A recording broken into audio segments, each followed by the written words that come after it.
नमस्कार, मैं हूँ रोहित खन्ना, आप देख रहे हैं नेशन स्पीक्स।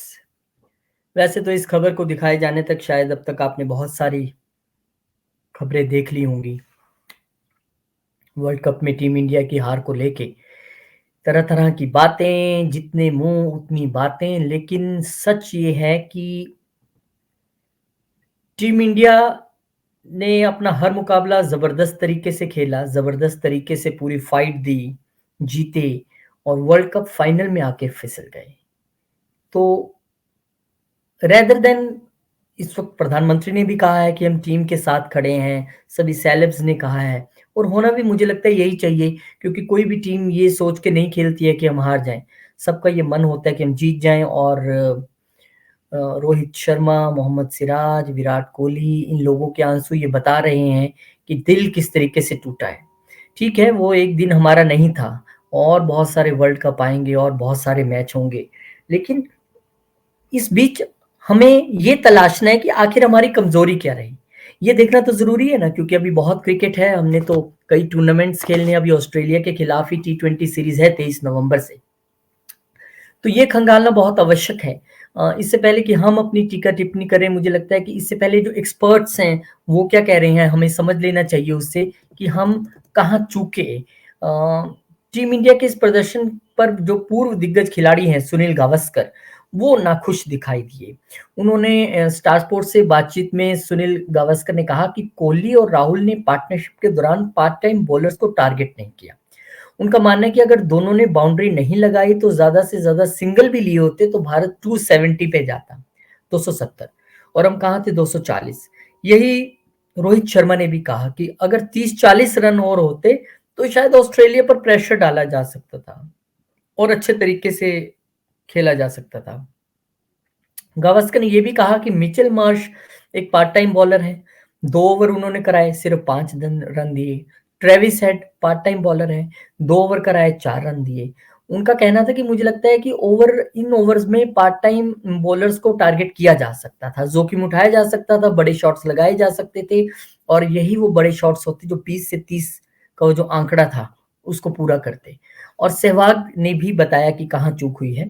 टीम इंडिया के पूर्व सलामी जो बल्लेबाज है वीरेंद्र सहवाग, उन्होंने कहा कि कोहली और राहुल 250 रन के लक्ष्य को ध्यान में रखते हुए कुछ ज्यादा ही कंफर्टेबल हो गए थे, जबकि उनकी पार्टनरशिप के दौरान कुछ और सिंगल्स लेकर लक्ष्य को बढ़ाया जा सकता था। दूसरे पावर प्ले में बल्लेबाजों ने कोई खास चांस नहीं लिया, जिसमें 5 फील्डर सर्कल के अंदर थे, वहां बाउंड्री लगाए बिना भी 4-5 रन आसानी से चुराए जा सकते थे। नतीजतन केएल राहुल ने 66 रन बनाने के लिए 107 गेंद खर्ची, ये वरिंदर सहवाग का कहना है। ऑस्ट्रेलिया के कप्तान पैट कमिंस ने फाइनल मुकाबले में टॉस जीतकर पहले बल्लेबाजी की और उसके बाद क्या हुआ वो हमने देखा ही। अब क्योंकि हम बहुत बड़े क्रिकेट एक्सपर्ट नहीं हैं और ग्राउंड के बाहर बैठ के बातें बनाना बहुत आसान है, लेकिन कुछ बुनियादी चीजें हैं जिसे हम शायद सोच सकते हैं, शायद जिसके विषय में हम कह सकते हैं एक क्रिकेट फैन लवर होने की वजह से भी, या इतने सालों से मैंने तो बहुत देर क्रिकेट कवर किया है, एज ए एंकर मैंने बड़े शोज किए हैं, तो मुझे लगता है उस हिसाब से भी मुझे ये लगता है कि अगर पहले भारत की बल्लेबाजी की बात करें तो सही है कि 11 से और 40 ओवर के बीच में सिर्फ 2 चौके आए। एक 27वें ओवर में, एक 39वें ओवर में। यहाँ बहुत स्लो रह गया मसला। यहाँ पर अटैक हो सकता था। चलिए नहीं हुआ, कोई बात नहीं। उसके बाद कमजोर कड़ी। सूर्य कुमार यादव पूरे टूर्नामेंट में उन्हें खिलाया गया, अगर इक्का-दुक्का मैच छोड़ दें थोड़े से। जब तक हार्दिक पांड्या थे वो नहीं खेल पाए और यहाँ हार्दिक पांड्या की कमी भी महसूस हुई।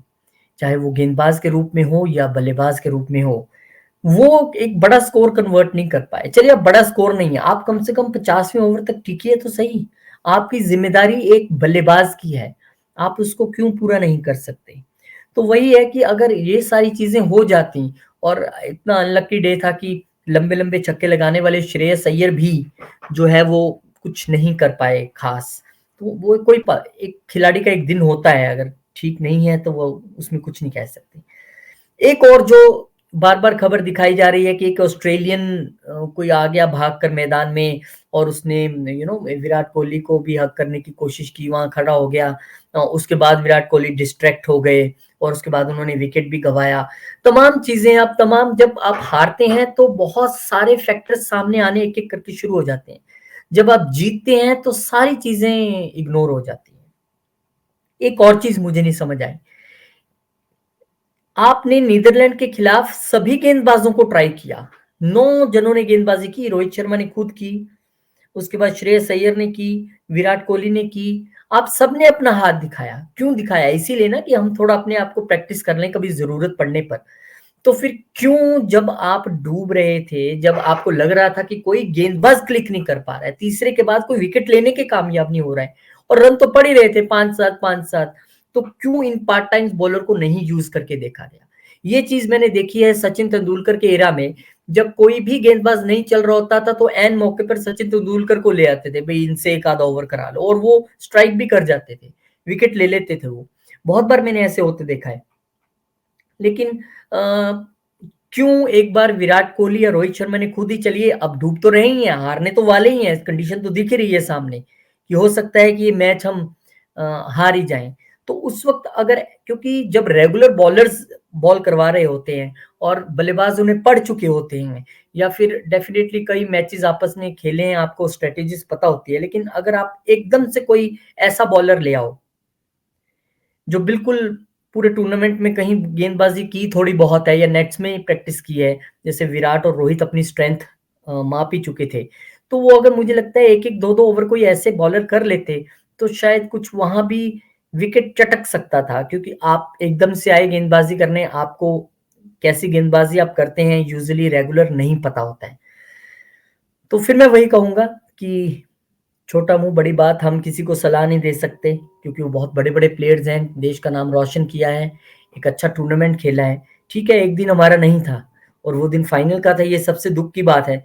142 करोड़ लोगों की भावनाएँ आहत हुई हैं, लेकिन उसके लिए हम उन 11 को ज़िम्मेदार नहीं ठहरा सकते क्योंकि उन्होंने अपना बेस्ट दिया है। उनकी आँखों के आँसू बयान कर रहे थे कि उन्हें ज़्यादा दुःख है, हम तो दूर बैठे देख रहे हैं, लेकिन वो तो उस चीज़ का हिस्सा थे।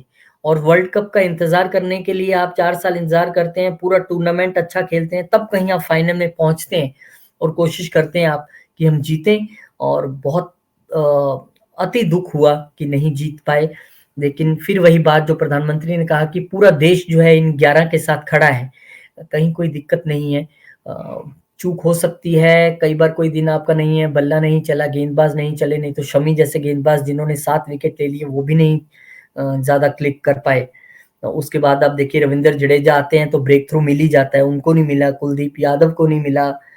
मतलब कुल मिला के देखा जाए तो कहानी समझ से परे हो गई एकदम।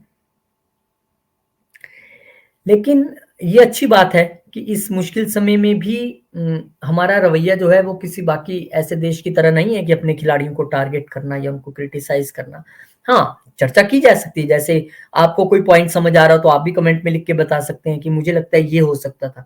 तो मुझे जो समझ आया कि अ, अगर रोहित या विराट ओवर करने की कोशिश करते बीच में 1-2, तो शायद कुछ हो जाता, क्लिक कर जाता, क्योंकि हम हार तो रहे थे, पता लग गया ये कि भैया अब ये दोनों जम गए हैं। अब उसी जोड़ी को तोड़ने के लिए मुझे लगता है वो उन्हीं 5 बॉलर्स को रोटेट करते रहे। जबकि होना ये चाहिए था कि श्रेयस या फिर रोहित या फिर विराट एक-एक ओवर करवा के देख लेते। हो सकता है कुछ निकल जाता क्योंकि आप प्रैक्टिस तो कर ही चुके थे नीदरलैंड के खिलाफ। खैर, हो सकता है रोहित शर्मा कप्तान हैं, बड़े प्लेयर हैं, उनको ज़्यादा चीज़ों की समझ है। हमें तो आम इंसान की तरह जितनी की समझ है हमने उतनी बात करनी है। इसीलिए, लेकिन चर्चा ज़रूरी है, उसमें कोई बात नहीं है। जैसे सुनील गावस्कर बहुत बड़े खिलाड़ी हैं, उन्होंने अपनी बात रखी, सहवाग ने अपनी बात बताई, और better luck for next time कह सकते हैं, better luck for next time यही कह सकते हैं हम। और यही हमारी उम्मीद है कि जो हो गया, जो पीछे, कोई बात नहीं, सर्वश्रेष्ठ खेले हैं, बहुत अच्छा खेले हैं, सबसे बड़े विकेट टेकर जो हैं वो शमी रहे हैं, 24 विकेट उन्होंने लिए, सबसे बड़े रन मेकर कोहली रहे हैं, सबसे प्लेयर ऑफ द टूर्नामेंट भी उनको मिला है। एक दिन वो खराब था हमारा, वो हमारा नहीं था।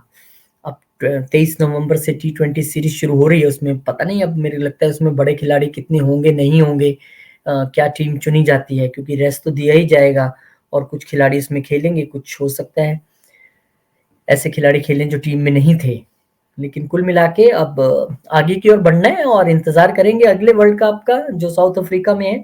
और अगले बहुत सारे टूर्नामेंट्स आने हैं, टी20 वर्ल्ड कप आना है, चैंपियंस ट्रॉफी आनी है, बहुत सारी चीज़ें हैं, पाने के लिए बहुत कुछ है, ऐसा कुछ नहीं है कि दुनिया खत्म हो गई। हाँ, ये ज़रूर था कि लग रहा था कि इस बार इंडिया में हैं और ऐसी लय में थे कि सर्वश्रेष्ठ गेंदबाजी, सर्वश्रेष्ठ बल्लेबाजी, लेकिन सर्वश्रेष्ठ वो प्रदर्शन नहीं रहा उस दिन, वो अलग बात है। वो एक बाय चांस की बात हो सकती है। आप लोग भी कमेंट करके ज़रूर बताइए कि आपको क्या लगता है और आप मैं तो ये कहूँगा कि पूरा देश एक साथ है, एक साथ रहेगा और हम अपने खिलाड़ियों के साथ हैं, हम अपने प्लेयर्स के साथ हैं। बहुत अच्छा खेला उन्होंने, ज़बरदस्त खेला, इसमें कोई भी दो राय नहीं है, इसमें कोई भी शक नहीं है। एक दिन हमारा खराब था, ये हम मानते हैं। लेकिन बहुत-बहुत शुभकामनाएँ पूरी टीम इंडिया को आगे आने वाली सीरीज़ के लिए, आगे आने वाले मुकाबलों के लिए और बहुत धन्यवाद उन्होंने पूरे देश को गौरवान्वित किया, इतना 10 मैच लगातार जीते, बड़े-बड़े छक्के-चौके लगाए, बड़ी विकेटें लीं, उसके लिए बहुत शुक्रिया, बहुत धन्यवाद उनका। और इस समय में जब उनका दिल भी दुखी है, आँखों में आँसू हैं, हम पूरा देश एक साथ एकजुट उनके साथ खड़ा है। और इंतज़ार करेंगे 2020 का और फिर आएँगे ऑस्ट्रेलिया का, ऐसी बात नहीं है अभी, आप चिंता मत कीजिए, बाउंस बैक करेंगे हम बहुत जल्दी। बहुत शुक्रिया, बहुत धन्यवाद, आप भी कमेंट करके ज़रूर बताइए, वीडियो को शेयर करें, लाइक करें और चैनल को सब्सक्राइब ज़रूर कीजिए। बहुत-बहुत शुक्रिया, धन्यवाद।